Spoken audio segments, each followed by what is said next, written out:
All right, so let's move on to UFC 294 recap. The fight card in Abu Dhabi.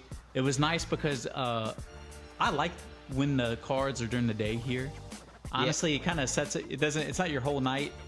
There's stuff to do after you wake up and there's fights on. So I like 9 a.m. start. 5 for the p.m. early finish. Yeah, it's a 5 p.m. nice finish. It was like it's like a work day. Yeah, it was great.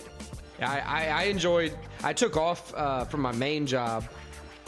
That was nice. Woke up, clicked on the TV. Fights were there already. It was amazing. I agree with you. When I can get off for them, it's great. Dude, I was actually struggling because there was a soccer game I wanted to watch in the morning. There was fights, and then at 11 the college football game starting. So I was like back and forth, changing. Yeah, it was almost stressful. There was so much good stuff going on. Right, I had the iPad on. I had the TVs on. It was a lot for sure. And the fight card, it was a weird fight card, but I mean, it was some crazy finishes, some unexpected. It kind of lived up to the hype. And the main event, I would say we're both probably upset about how it happened, but it lived up to the hype. Islam Makhachev defeats Volkanovski again, second time this year, but this time, instead of a controversial scorecard, right, he came in first round, head kicked Volk, dropped him, wobbled him bad and dropped him, and then just kind of split both his eyebrows in the first round. It was crazy, and then just like beat him up on the ground, few shots. It was over from the head kick though. Honestly, it was Islam's probably his most impressive performance, even more impressive than beating Dubronx, just because of the way it happened. He beat Volkanovski too. Like, we've never seen Volkanovski like that, like in that kind of trouble. Right, we've spoken like once a fighter gets a haircut like Volk, he hadn't lost but a couple times. The first time losing to Makhachev, we didn't count against him because, you know, it was moving up. It was going to get a belt and this in a weight class where you're not ever fighting. This one, I don't think you're really counting against them, but you just don't take anything away from how Islam played. Right. This one you just have to pump Islam up is all you can do. Makhachev won this fight. It wasn't a dominant showing in the beginning of the first round. I mean, but I think it quickly turned into just a devastation for Volk fans. I think the 11-day notice does play a factor in here, but I mean, I just don't see a way. I don't see Islam losing right now. I think he's proving he's more dynamic and kind of more of an exciting fighter than Khabib was. I'm not saying he's better than Khabib or more dominant than Khabib, but we never saw Khabib do that kind of stuff. You're right. No, I think at this to your point, level, Khabib's the best wrestler in UFC history. You know, he would beat anybody. He could come out and probably go another 10 wins undefeated if he wanted to. Yeah, I mean, in the UFC. His last fight, he dominated Gaethje. Right. And look at what Gaethje who's fought and what he's done since then. Right. Just dominated other guys. It's crazy. So, albeit a worse wrestler than Khabib, but a better striker. And worse wrestlers, like, he's still probably the best wrestler in MMA. Right now, he's just not as good as Khabib. Yeah, it's crazy. So, Makhachev, that's a very impressive performance. All props to you. Great speech after. He said it was the UFC's job to find his next opponent, Dana White's job to find his next opponent. So I'll ask you, because we don't have contacts like Dana White, who's next for Islam Makhachev? Is it Charles Oliveira? Is it Justin Gaethje? Beneil Dariush? We already know. It's definitely not Beneil Dariush. Yeah, he's in the top five. One to throw out there, a wild card. He had talked about before the fight, if he won, he would want to fight the winner of Leon Edwards, Colby Covington for the 170 belt, try to get 2 belts. I wouldn't be mad if he did that. If he stays at lightweight, I mean, you could rematch the Dubronx fight, the fight that was supposed to happen this weekend in the main card main event. We could schedule that, or Justin Gaethje. I mean, he kind of deserves a title shot. That was an impressive win against. He hasn't fought Islam either. Right. It's. You know, like, do you want the rematch or do you want a fresh opponent for Islam and then you can do Dubronx? Right, and it's not even for, you know, Islam to win the BMF title. That was a special thing, you know, that happens for specific fights. But this would be a great chance for Gaethje to at least have a shot at the 155 title. Yeah, he would have a puncher's chance. I still think Islam comes in and the wrestling for Islam is still so good. But yeah, and I think Volk he said he wants to fight Topuria in January. I think January, he probably needs to take a little more time off. But I think that's the fight to make when he comes back. He'll be healed up. It's just, is he going to be mentally good? You know, is he going to be ready It was tough seeing Volk like that. Yeah, he was emotional at the press conference. Emotional at the press conference. We've never seen him wobbled like that.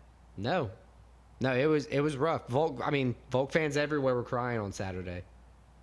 So, moving on, co-main event, we had another late notice change. So we had a bit of controversy, good and bad. Two late notice changes, but both fights arguably got better. Right? Yeah, Paulo Costa still fought though. No, he didn't. He fought in the crowd. They got in the crowd. Yeah. Yeah, I mean, he was not going to Abu Dhabi without fighting. But anyway, we had Khamzat Chimaev facing Kamaru Usman. Both guys moving up. It was electric. Khamzat's fought at that weight before, but he just keeps going. But remember, last time he tried to make 170, and he weighed in at 178. Right, and they told him he had to, at least for this fight, he had to move up. And he was supposed to fight Paulo Costa, who would have been able to make weight at that weight anyway. But Kamaru Usman stepped up. Electric co-main event. I personally thought this was going to end first round knockout in Chimaev's favor. Yeah, you almost thought this one was going to end how the main event as early as the main event. It was going to be like this that. One went to the decision. It was a highly contested fight from Kamaru Usman. The showing that I personally didn't expect to see. And I will say, all the people who said that he was a shell of his former self, he definitely didn't look it against somebody way more impressive, in my opinion, than somebody like and Leon bigger. Edwards. It was his first time fighting at that weight class. Right. Khamzat came in. He kind of dominated the first round on the ground, but he never really had. He had maybe a small window where it looked like he might get a finish, but other than that, it was poised control from Chimaev. It was poised control, but he didn't really have a lot of.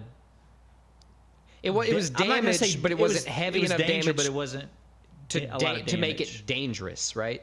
Yeah, and then Usman came out second round. You could tell Chimaev maybe he lost some gas in his tank a little bit. Yeah, the takedown defense was strong from Usman in the second round. And he was better than Chimaev throughout the whole fight on the feet. Yeah, striking definitely favored Usman for the entire fight. And then going to the final round, it was tough. It was tough. It was well fought. Usman was winning, I think, until Chimaev got the takedown. Chimaev got a takedown and then kind of won the round. I had it 2-1 Chimaev. I had the same. I didn't necessarily agree with the majority decision. I think it was a close enough fight. You could have given it to Usman, so I'm not upset about it. Right, but I'm not too upset. I think it's a great showing by Usman, an impressive showing for Chimaev to remain undefeated in front of his home crowd. What do you think next for him? So they're saying possible title shot. Sean Strickland said he's open. He said he didn't deserve it. Khamzat didn't deserve a title shot, but he would fight him. Yeah. I wouldn't be mad about that. I still would like to see him fight one more time before the. I want to see him fight Paulo Costa. Him versus Paulo Costa, the fight that was supposed to happen. I would love to see that. I mean, honestly, dude, if you just rescheduled him every cancel from Duplessis? This past weekend to December or January, or every schedule change, you could still have a crazy fight card with Islam, Chimaev, Johnny Walker. You could have a crazy fight card with the same names in December or January very, very easily. You could. I don't think they're going to do that. I mean, they already have the main event for December. That's true. You're not going to load it all up. Yeah. And now let's move on to the next fight. Magomed Ankalaev, Johnny Walker. This was what we thought was going to be an exciting fight. It was an exciting matchup coming in, and then it was ruined by the doctor. And then it was an exciting post-fight. Where they still tried to fight. It looked like all hell was going to break loose, kind of Khabib Conor style in the ring, but then Dana White stepped them and kind of calmed everybody down. The Godfathered them. Yeah, they all kind of. You're going to do this at my daughter's wedding? No, it's kind of like, y'all better stop or you're going to get cut from the fucking promotion. Yeah, Johnny Walker, you stop or you have to find your own way home. Yeah. It was definitely going to be an exciting fight. I picked Johnny Walker pre-fight. You picked Magomed Ankalaev. Only thing I'm happy about this one is it ended in no contest, so I couldn't take the L. Because I hate seeing my fan personal favorite in the fight lose. Walker did take some damage early, not heavy damage, but he was getting attacked by the kicks to his lead leg. He took one heavy damage, a heavy knee to the face. He did. When he was on the ground. He was obviously downed, and Magomed just took that. And that was weird. It happened a lot in this fight card. like in a lot of the prelim stuff, there were a lot of downed opponents, and there were a lot of kicking the balls. Yeah, like fouls, but in the entire night for them, day for us, there was only 1 point taken. And there was, like you said, I think there was like 6 ball shots. There was one dude that did illegal 2 in the knees. first round, and like they still didn't take a point. And then 2 in the next round. Yeah, it was insane. Yeah.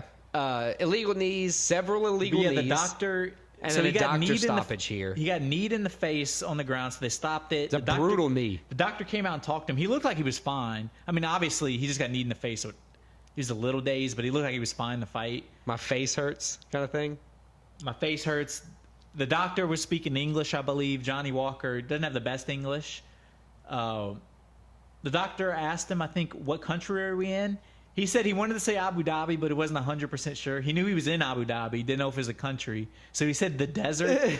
And the doctor was like, all right, fight off. This guy's too concussed to fight. Which I think is kind of bullshit. Yeah, so Johnny Walker was just like, he looked at Magomed and he's like, nah, we're going to do this right there. We don't need any of these guys. He pushed the ref. 2-hand pushed the ref. Yeah, that's gonna It's going to be some kind of fine. Right. Impressive performance post-fight by Walker. I'd say, being ready to throw down. I don't think it's impressive. They just look like idiots. I'd be pissed. Yeah, I would be pissed too, but like, you can't do that. Yeah, I think it is safe to say that doctor will never be a part of another UFC event.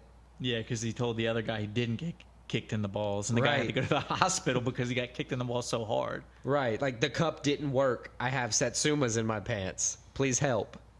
Yeah, so that was a fight with a lot of hype. Looked like it was going to be exciting, and it kind of just ended. So I'd definitely like to see the rematch there. What do you think? Yeah, I think that's what's next for both guys. Rematch that fight. I want to see the rematch, but I think I would double down and bet Johnny Walker again, because I think him getting that pissed off edge would actually give him what he needs to win the fight.